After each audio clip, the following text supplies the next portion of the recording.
Hey guys what's up, स्वागत है आपका मैं शान कूल टेक एवरीथिंग में। तो आज हम बात करने वाले हैं top 10 best episode from all the seasons in the flash. देखो, अब मैंने इस टॉपिक पे आज तक बात नहीं करी है और ये टॉपिक मेरे लिए भी काफ़ी नया था, क्योंकि सारे सीजन्स में से एक बेस्ट एपिसोड को निकालना बहुत ही ज़्यादा डिफिकल्ट टास्क है। क्योंकि फ्लैश में 23 एपिसोड्स है हर सीज़न के अंदर, मतलब लगभग हर सीज़न के अंदर 23 एपिसोड्स है मिनिमम, तो इसलिए ये काम काफ़ी डिफिकल्ट था।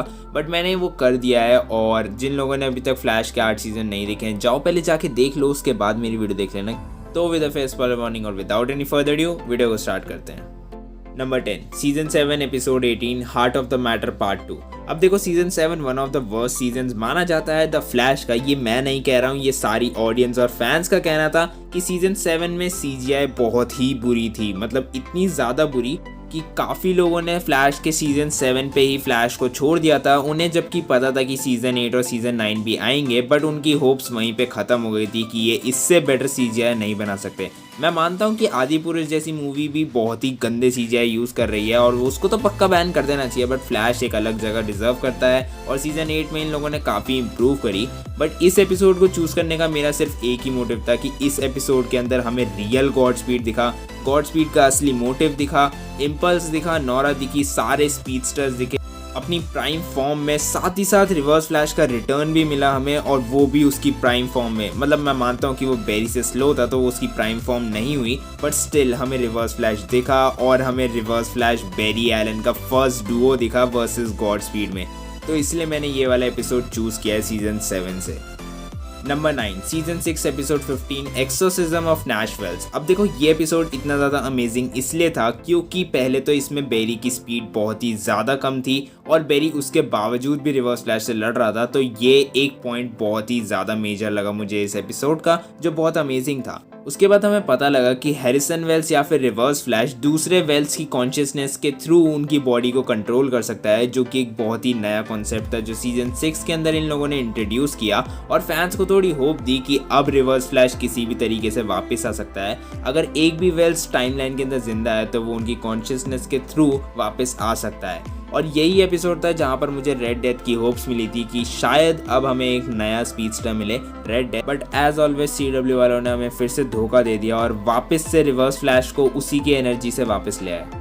Number 8, season 5 episode 14 cause and access. अब देखो, ये एपिसोड मुझे इतना ज़्यादा अच्छा इसलिए लगा सीजन 5 के अंदर क्योंकि और किसी एपिसोड के अंदर इतनी ज़्यादा स्टोरी नहीं थी जितनी इस एपिसोड के अंदर। इसी एपिसोड के अंदर हमें पता लगता है कि नोरा एक लौती ऐसी स्पीडस्टर है जो टाइम ट्रैवल कर सकती है छोटे छोटे टाइम के फ्रैगमेंट्स के अंदर, और उसका मेजर टाइमलाइन पे कोई इफेक्ट नहीं पड़ता है। मतलब जो मेन टाइमलाइन है उस पर कोई मेजर इफेक्ट नहीं पड़ता है। जैसे बेरी ने जब टाइम ट्रैवल किया था तब उसने फ्लैश पॉइंट बना दी थी, बट नोरा ऐसा बिल्कुल नहीं करती है। नोरा छोटे छोटे फ्रैगमेंट्स में टाइम ट्रैवल कर सकती है, लाइक 1 आवर 2 आवर पीछे टाइम ट्रैवल कर सकती है और टाइमलाइन को चेंज भी कर सकती है। उसका टाइमलाइन पे कोई इफेक्ट नहीं पड़ता है। और इसलिए मुझे लगता है कि ये एपिसोड इतना ज़्यादा अमेजिंग था सीजन 5 के अंदर क्योंकि और किसी एपिसोड के अंदर उतनी ज़्यादा डेप्थ नहीं थी, कैरेक्टर डेप्थ नहीं थी, क्योंकि कैरेक्टर्स को ठीक से इंट्रोड्यूस नहीं किया जा रहा था, कैरेक्टर्स को सिर्फ भगाया जा रहा था, उनकी स्टोरी को निकाला जा रहा था। और इस एपिसोड के अंदर हर कैरेक्टर को बहुत ही ज़्यादा स्क्रीन टाइम मिला, जिस वजह से मुझे ये एपिसोड बेस्ट लगता है। Number 7, season 8 episode 13 death falls. अब देखो, ये एपिसोड सीजन 8 का द बेस्ट एपिसोड है मेरे हिसाब से, क्योंकि आगे के एपिसोड्स बहुत ही ज़्यादा बेकार थे और आगे के एपिसोड ज़्यादातर फिलर लग रहे थे, which is why I decided with this episode, क्योंकि सीजन 8 के अंदर ये द बेस्टेस्ट एपिसोड था मेरे हिसाब से। इस एपिसोड के अंदर हमने देखा डेथ स्टॉर्म, और एक काफ़ी मेजर रीज़न है जिस वजह से मैंने सीजन 8 के अंदर सिर्फ इसी एपिसोड को चूज़ किया है, क्योंकि आगे के एपिसोड्स अगर हम देखेंगे जहाँ पे रिवर्स फ्लैश भी हमें दिखता है तो उनकी बहुत ही पुअर CGI रही है और इस एपिसोड के अंदर CGI में कोई सैक्रिफाइस नहीं था। डेथ स्टॉर्म बहुत ही ज़्यादा अमेजिंग कैरेक्टर लग रहा था, केटलिन के साथ बहुत ही बढ़िया तरीके से इन लोगों ने जस्टिस किया, मतलब किलर फ्रॉस्ट के साथ। अब देखो, मैं ये भी जानता हूँ कि जो लोग सीजन 1 से लेकर सीजन 8 तक देखते आ रहे हैं द फ्लैश को, उनके लिए काफ़ी इमोशनली सैड एपिसोड रहा, क्योंकि इस एपिसोड के अंदर किलर फ्रॉस्ट छोड़ के चली गई हम लोगों को, बट सीजन 9 के अंदर वो वापस आ रही है, तो cheer up guys.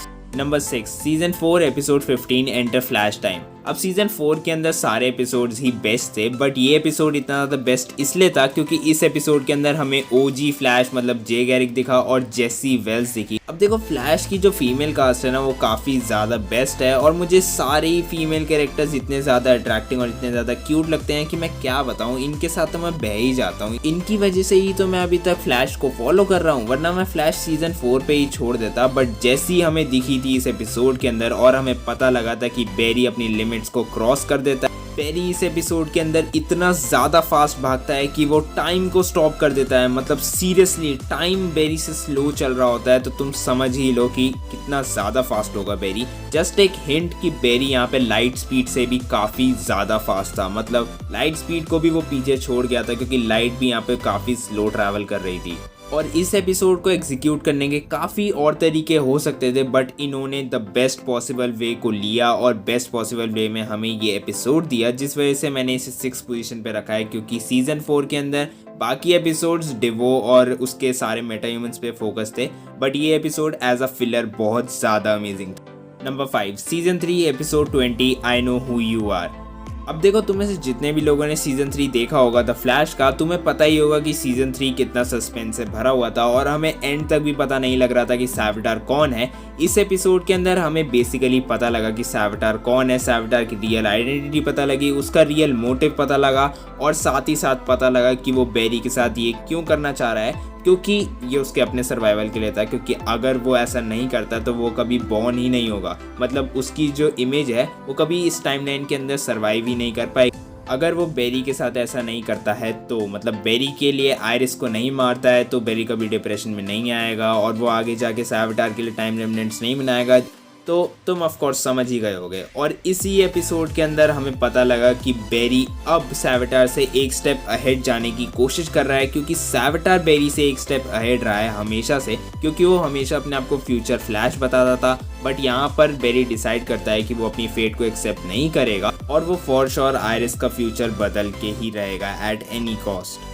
Number 4 season 2 episode 21 the runaway dinosaur. अब देखो इस एपिसोड के नाम पे बिल्कुल भी मत जाना, क्योंकि जैसा इसका नाम है वैसा ही एपिसोड बिल्कुल भी नहीं है। और अगर मैं अपना ओपिनियन बताऊं इस एपिसोड के बारे में, तो जब मैं फर्स्ट टाइम सीजन 2 देख रहा था, मतलब जब फ्लैश ऐसे चलता है एपिसोड बाय एपिसोड, तब मैं जब फर्स्ट टाइम ये एपिसोड देख रहा था मुझे लगा था कि शायद 2 एपिसोड बाद फ्लैश सीरीज यहीं पे एंड हो जाएगी और इसके 2 ही सीजन आने वाले हैं। बट मुझे नहीं पता था कि इसके आगे 6 सीजन भी बनने वाले हैं और 7वां इन प्रोग्रेस होने वाला है, क्योंकि इस एपिसोड के अंदर लिटरली मुझे लगा था कि बेरी मर चुका है और अब वापस से जिंदा नहीं होने वाला है।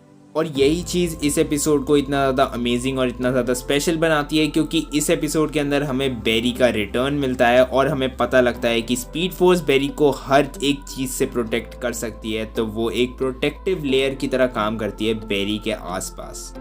Number 3 season 2 episode 16 trajectory. अब देखो जो लोग फ्लैश को फॉलो करते हैं और जो लोग मेरा चैनल फॉलो करते हैं उन्हें पता होगा कि ट्रेजेक्ट्री मेरे दिल के कितने ज़्यादा करीब है। और इसी एपिसोड के अंदर ट्रेजेक्ट्री के कैरेक्टर को इंट्रोड्यूस किया था CW वालों ने और उसको प्ले किया था एलिसन पेज ने, जो लिटरली काफ़ी ज़्यादा क्यूट है। और इसलिए मुझे ट्रेजेक्ट्री इतनी ज़्यादा बेस्ट कैरेक्टर लगती है, क्योंकि हमारा बेरी लगभग 2 साल से स्पीडस्टर था सीजन 2 के अंदर और ट्रेजेक्ट्री 2 दिन के लिए भी स्पीडस्टर नहीं थी, और उसके बावजूद वो फ्लैश को एक बहुत ही ज़्यादा अच्छे से टक्कर दे रही थी, जिसकी वजह से मुझे लगता है कि ट्रेजेक्ट्री अगर थोड़ा और सरवाइव करती तो वो बेरी की एक बहुत ही ज़्यादा बड़ी विलन बन सकती थी। बट इन लोगों ने उसे बहुत ही जल्दी मार दिया, विच इज़ वाई मुझे CW पे कभी कभार बहुत ही ज़्यादा गुस्सा आता है। बट उन सबको एक साइड रखते हुए इस एपिसोड के अंदर हमें जूम की असली आइडेंटिटी भी पता लगी थी कि जूम और कोई नहीं बल्कि हंटर ज़ोलोमन है, जो कि फ्लैश की टीम में फ्लैश को फुद्दू बना रहा था। और भी बहुत कुछ पता लगा था इस एपिसोड के अंदर, तो इसलिए मुझे ये एपिसोड बहुत ही ज़्यादा अच्छा लगता है सीजन 2 के अंदर। Number 2 season 1 episode 9 the man in yellow. अब देखो ये एपिसोड तो मेरे लिए सबसे ज़्यादा बेस्ट था। अभी तक के जितने भी एपिसोड्स की मैंने बात करी है, सीजन 1 के एपिसोड्स द बेस्टेस्ट रहे हैं अभी तक के सारे सीजन्स के अंदर। और ये एपिसोड इतना ज़्यादा अमेजिंग इसलिए था क्योंकि इस एपिसोड के अंदर हमने रिवर्स फ्लैश और फ्लैश की फर्स्ट टाइम फाइट देखी थी और हमें पता लगा था कि रिवर्स फ्लैश डोमिनेंट है। साथ ही साथ इस एपिसोड के एंड होते ही हमें ये भी पता लगा था कि हैरिसन वेल्स और कोई नहीं रिवर्स फ्लैश या फिर ईयरबड थॉर्न है।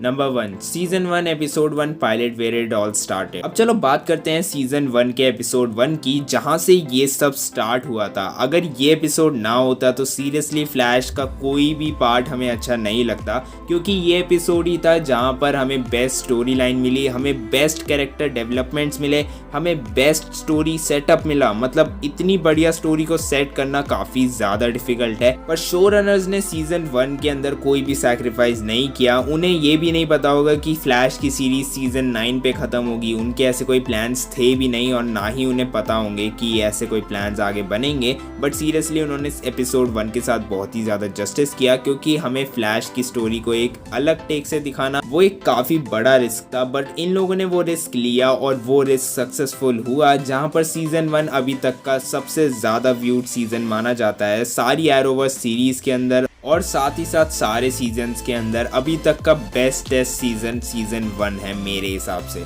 With that being said video को यहीं पे रैप अप करेंगे। तुम्हें क्या लगता है, तुम्हारे हिसाब से टॉप 10 एपिसोड्स में से कोई और एपिसोड आना चाहिए तो कमेंट सेक्शन में जरूर डाल देना। अगर मेरी लिस्ट से एग्री करते हो तो वो भी कमेंट सेक्शन में डाल देना, क्योंकि देखो मैं सारे एपिसोड्स को ऐड नहीं कर सकता था, इसलिए मैंने टॉप 10 बेस्ट को ऐड कर दिया। अब मैं आगे टॉप 10 वर्स्ट को भी ऐड कर दूंगा अगर तुम लोग बोलोगे तो। वीडियो अच्छी लगी हो तो प्लीज लाइक कर देना, चैनल को सब्सक्राइब करे बिना कहीं मत जाना, वो लाल कलर का बटन है उसको ग्रे कर देना और वो बेल आइकन को बिल्कुल दबा देना, उसका घंटा बजना चाहिए, ठीक है, जब तुम दबाओ। मैं मिलता हूँ अपनी नेक्स्ट वीडियो में। This cool take everything and peace out.